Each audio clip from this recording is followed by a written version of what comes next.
Hello नमस्ते सत श्री अकाल अस्सलाम वालेकुम। स्वागत है आपका हमारे यूट्यूब चैनल सिनेमा ग्राफिक्स में। और आज मैं nightmare on Elm street 5 the dream child की एक्सप्लेनेशन करने जा रही हूँ। ये एक हॉरर स्लैशर मूवी है जो कि 1989 में रिलीज़ हुई थी और इसकी IMDb रेटिंग है 5.1 आउट ऑफ 10 और इस मूवी के डायरेक्टर हैं स्टीफन हॉपकिंस।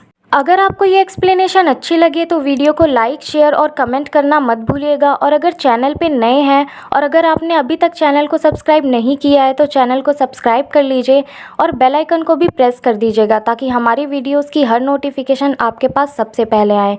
और हमारी इंस्टाग्राम ID की लिंक भी आपको डिस्क्रिप्शन बॉक्स में मिल जाएगी, तो जाइए और उसे फॉलो कीजिए ताकि हमारे वीडियोस की अपडेट्स आपको वहां पर भी मिलती रहे। इस मूवी में हमें पिछली मूवी ड्रीम मास्टर के आगे की कहानी दिखाई जाती है जहां पर उसके कुछ कैरेक्टर्स भी सेम थे जैसे एलिस और डैन। और यहां पर हमें एमेंडा क्रूडर की कहानी भी और ज़्यादा एक्सप्लोर करके दिखाई जाती है। तो चलिए चलते हैं मूवी की तरफ।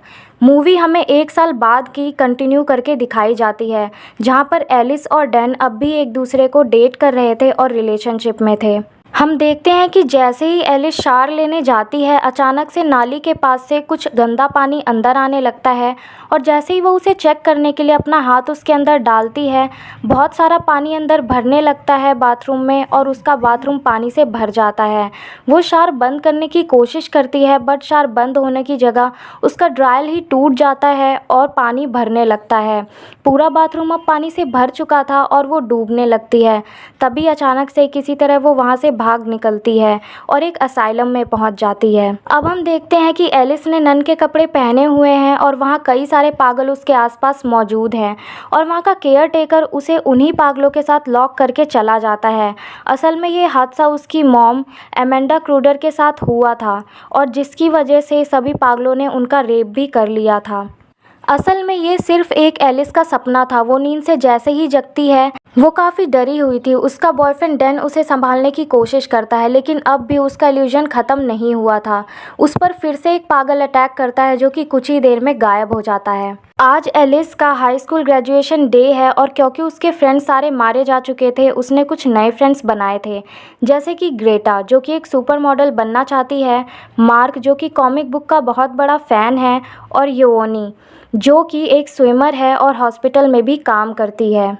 अब हम देखते हैं कि काम पर जाते हुए एलिस को कुछ गर्ल्स दिखती हैं जो कि जंपिंग रोप खेल रही थी और फ्रेडी का सॉन्ग भी गा रही थी। वो उनका पीछा करती है तो एक जंगल में पहुंच जाती है जहां से वो सारी लड़कियां गायब हो जाती हैं और एलिस को एमेंडा क्रूगर दिखती है जिसका पीछा करते हुए वो एक मेंटल असाइलम में पहुंच जाती है। और एलिस वहां पहुंचकर देखती है कि स्ट्रेचर में एमेंडा को ले जाया जा रहा है और उसकी डिलीवरी होने वाली है। और जैसे ही उसकी डिलीवरी होती है तो नर्स उसके बच्चे को देखकर डर जाती है और उसे फेंक देती है। दरअसल वो बेबी फ्रेडी था जो कि काफ़ी डरावना लग रहा था और वो उसी चर्च में पहुंचता है जहां पर पिछले पार्ट में एलिस ने फ्रेडी को मारा था। वहां पर फ्रेडी के कुछ कपड़े पड़े हुए थे जिसे वो बेबी फ्रेडी पहन लेता है और देखते ही देखते वो एडल्ट फ्रेडी में कन्वर्ट हो जाता है। मतलब अब फ्रेडी लौट आया था। फ्रेडी एलिस के पास आकर उसके कान में बोलता है कि उसने लौटने का रास्ता ढूंढ लिया है और ये कहते हुए वो उसके पेट पर हाथ रखता है। मतलब इसका कुछ तो कनेक्शन था जिसका मतलब आपको आगे खुद ही पता चल जाएगा, तो एक्सप्लेनेशन एंड तक ज़रूर देखिएगा। तभी वहाँ पर एमेंडा क्रूडर भी आ जाती है और कहती है कि फ्रेडी को पैदा करना उसकी बहुत बड़ी गलती है और वो उसे ख़त्म कर देगी, जिस पर फ्रेडी उसे गाली देता है और वहाँ से चला जाता है।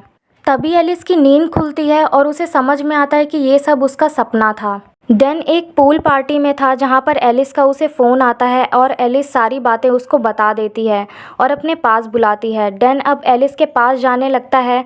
तभी कार में उसे नींद आने लगती है। तभी हम देखते हैं फ्रेडी भी वहां पर मौजूद था और वो डैन को डराने की कोशिश करता है और उसे सीट बेल्ट से बांध कर खुद ही कार ड्राइव करने लगता है और अचानक से टायर फट जाता है पर किसी तरह डैन वहाँ से कूद कर अपने आप को बचा लेता है।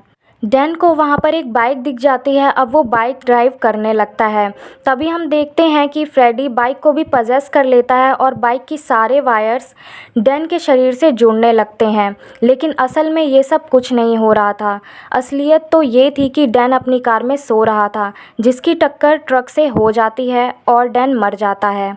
तभी एलिस वहाँ पर आती है और ये सब देखकर काफ़ी शॉक में आ जाती है। उसे कार में फ्रेडी भी दिखाई देता है, जिसे देखकर वो बेहोश हो जाती है और काफ़ी डर जाती है। अब उसकी आंखें सीधा हॉस्पिटल में खुलती हैं, जहाँ उसे पता चलता है कि वो प्रेग्नेंट है और डैन मर चुका है। क्योंकि वो प्रेग्नेंट थी और उसे आराम की ज़रूरत थी, तो उसे कुछ दिन हॉस्पिटल में ही रहना था, जहाँ पर हम देखते हैं कि एक बच्चा उससे मिलने आता है जिसका नाम था जैकब। अपना नाम बताते ही वो बच्चा वहाँ से भाग जाता है। और अगले दिन जब एलिस ये बात येवॉन को बताती है, तो येवॉन कहती है कोई भी बच्चा एडमिट हुआ ही नहीं है। तभी एलिस अपने सारे फ्रेंड से मिलती है और फ्रेडी के बारे में कन्फ्रंट करती है कि वो एक चाइल्ड किलर था और सभी लोगों ने मिलकर उसे मार डाला था और अब वो एक ड्रीम मॉन्स्टर बन चुका है। येवॉन को उसकी बात पर बिल्कुल भी यकीन नहीं होता। ज़्यादा यकीन तो ग्रेटा और मार्क को भी नहीं होता, फिर भी वो उसे सपोर्ट करते हैं। अब हम देखते हैं कि ग्रेटा के घर में डिनर पार्टी होती है और वो वहीं पर मौजूद थी, जहाँ पर उसको नींद आ जाती है और उसका नाइटमेयर स्टार्ट हो जाता है। फ्रेडी एक शेफ की ड्रेस में आता है और एक डिश के साथ आता है और वो डिश थी मीट डॉल, जो कि वो ज़बरदस्ती ग्रेटा को खिलाने लगता है और खाने की वजह से उसका मुंह बुरी तरह से फूल जाता है। और दरअसल वो मीट डॉल और कोई नहीं, वो ग्रेटा का ही मीट था। और दूसरी तरफ हम देखते हैं कि एलिस अपने घर में जैसे ही फ्रिज खोलती है, तो उसे सड़ा हुआ खाना दिखता है और फूली हुई ग्रेटा दिखती है और वापस फ्रेडी उसको ले जाता है। और जैसे ही एलिस वापस फ्रिज खोल के देखती है, तो वहाँ पर सब कुछ नॉर्मल था। और रियल लाइफ में हम ग्रेटा को देखते हैं कि उसके गले में खाना अटक गया था और जिसकी वजह से वो चोक होकर वहीं पर मर जाती है। इन सब के बाद एलिस और येवॉन मार्क के घर जाते हैं।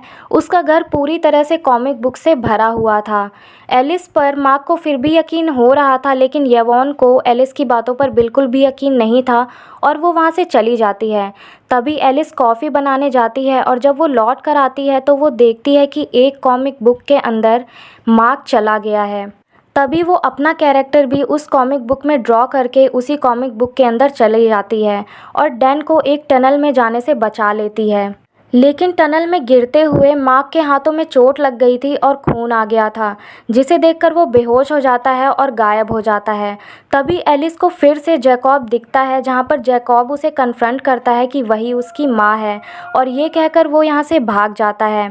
और जैसे ही एलिस उसका पीछा करने जाती है, वो रियल वर्ल्ड में पहुँच जाती है। यहाँ पर मार्क बिल्कुल सही सलामत था। तभी एलिस रियलाइज़ करती है कि जैकॉब ही उसका होने वाला बच्चा है और शायद सपने में फ्रेडी उसे कुछ करने की कोशिश कर रहा है। वो हॉस्पिटल जाती है, तो वहाँ उसे डॉक्टर से पता चलता है कि बच्चे ज़्यादातर अपना टाइम सपना देखने में निकाल देते हैं। जब वो अपना अल्ट्रासाउंड कराती है, तो उसकी इमेज भी थोड़ी ख़राब हो रही थी और ड्रीम में एलिस देखती है कि फ्रेडी मरे हुए लोगों की आत्माओं को उस बच्चे को खिला रहा है, ताकि वो भी उसकी तरह शैतान बन सके। और जब ये बात वो येवॉन को बताती है, तो डॉक्टर भी सुन लेता है और डॉक्टर डैन के पेरेंट्स को कॉल करके ये सारी बातें बता देता है और कहता है कि एलिस पागल हो गई है। और जब घर पर एलिस होती है, तब डैन के पेरेंट्स आते हैं और एलिस से कहते हैं कि वो इस बच्चे को गोद लेना चाहते हैं, क्योंकि उसकी दिमागी हालत ठीक नहीं है। और एलिस इसके लिए मना कर कर वहाँ से चली जाती है। अब हम देखते हैं कि एलिस और मार्क को ये भी पता चल जाता है कि जैसे ही फ्रेडी मरा था, अमेंडा ने भी सुसाइड कर लिया था, लेकिन उसकी बॉडी किसी को भी नहीं मिली और उसकी आत्मा भी शायद भटक रही है। और वो कहती है कि वो शायद हमारी मदद करना चाहती है। और एलिस अमेंडा से मिलने के लिए सो जाती है और हम देखते हैं कि मार्क अभी भी जगा हुआ था, ताकि वो उस पर नज़र रख पाए। दूसरी तरफ हमें येवॉन को दिखाया जाता है, जो कि स्विमिंग प्रैक्टिस के लिए जाती है और जाकर पूल में ही सो जाती है और उसका नाइटमेयर भी स्टार्ट हो जाता है।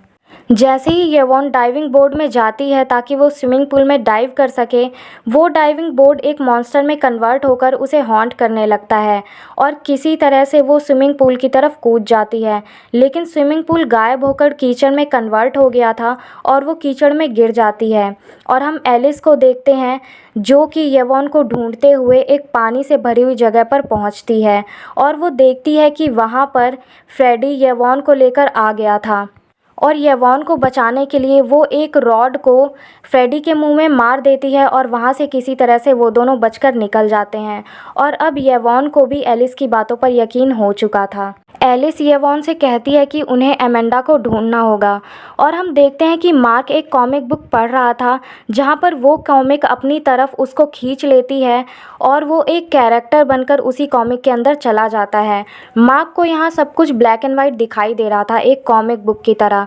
तभी हम देखते हैं कि मार्क अपने आप को एक कॉमिक बुक कैरेक्टर में कन्वर्ट कर लेता है और कई सारी गोलियां चलाता है फ्रेडी के ऊपर। लेकिन फ्रेडी भी एक जायंट सुपर फ्रेडी में कन्वर्ट हो चुका था और वो मार्क को एक पेपर में कन्वर्ट कर देता है और उसके कई सारे टुकड़े कर देता है। और रियल लाइफ में हम देखते हैं कि मार्क मर चुका था। एलिस देखती है कि उसके घर का सामान उसके ऊपर गिर चुका है और वो मर गया है। एलिस येवॉन से कहती है कि उन दोनों को मेंटल असाइलम में जाकर एमेंडा की डेड बॉडी को ढूंढना होगा। जब उन दोनों को असाइलम में बॉडी नहीं मिलती तो एलिस सो जाती है और ड्रीम वर्ल्ड में एमेंडा को ढूंढने लगती है और वहाँ पर उसे फ्रेडी दिखता है। तब वो बेबी कैरेज से उस पर हमला करके एक रूम में फेंक देती है जहाँ पर कई सारे पागल थे और वो पागल वही करने लगते हैं उसके साथ जो कि उन्होंने एमेंडा क्रूडर के साथ किया था। लेकिन फ्रेडी मकड़ी में कन्वर्ट हो जाता है और जेकब के पास पहुंचकर उसे मैनिपुलेट करने लगता है। लेकिन एलिस जेकब से कहती है कि वो अच्छा आदमी नहीं है। तभी जेकब किसी तरह से एलिस के पास आ जाता है और उसे बताता है कि फ्रेडी एलिस के ही अंदर है। तभी एलिस अपने अंदर से फ्रेडी को किसी तरह बाहर निकालने की कोशिश करती है और ये सीन काफ़ी ज़्यादा क्रीपी और गंदा था। दूसरी तरफ हम देखते हैं कि येवॉन को एमेंडा की बॉडी मिल जाती है और जैसे ही वो उसे टच करने जाती है एमेंडा गायब हो जाती है और उसकी आत्मा आज़ाद हो जाती है। एमेंडा भी ड्रीम में पहुंच जाती है और वो जेकब से कहती है कि जेकब फ्रेडी से ज़्यादा ताकतवर है। तभी जेकब भी फ्रेडी की तरह दिखने लगता है और अपनी लंबी ज़ुबान से फ्रेडी पर हमला करता है और तभी फ्रेडी के अंदर से सारे मरे हुए लोगों की आत्माएं बाहर आने लगती है जिनमें एलिस के फ्रेंड्स भी शामिल थे। तभी फ्रेडी बेबी फ्रेडी में कन्वर्ट हो जाता है और जेकब भी बेबी में कन्वर्ट हो जाता है। एमेंडा बेबी फ्रेडी को लेकर अपने अंदर अपने पेट में समा लेती है और एलिस भी जेकब को गोद लेकर अपने अंदर समा लेती है। और अब हमें लास्ट सीन में दिखाया जाता है कि एलिस, उसके फादर और येवॉन उसी बच्चे के साथ होते हैं जो कि एलिस का बच्चा था और एलिस ने इस बच्चे का नाम जेकब रखा था। और एंड में हमें वही जंपिंग रोप गर्ल्स को दिखाया जाता है और मूवी यहीं पर एंड हो जाती है। अगर आपको ये एक्सप्लेनेशन अच्छी लगी हो तो वीडियो को लाइक, शेयर और कमेंट करना मत भूलिएगा। और अगर चैनल पे नए हैं तो चैनल को सब्सक्राइब कर लीजिए और बेल आइकन को भी ज़रूर प्रेस कर दीजिएगा ताकि हमारी वीडियोस की नोटिफिकेशन आपके पास सबसे पहले आए।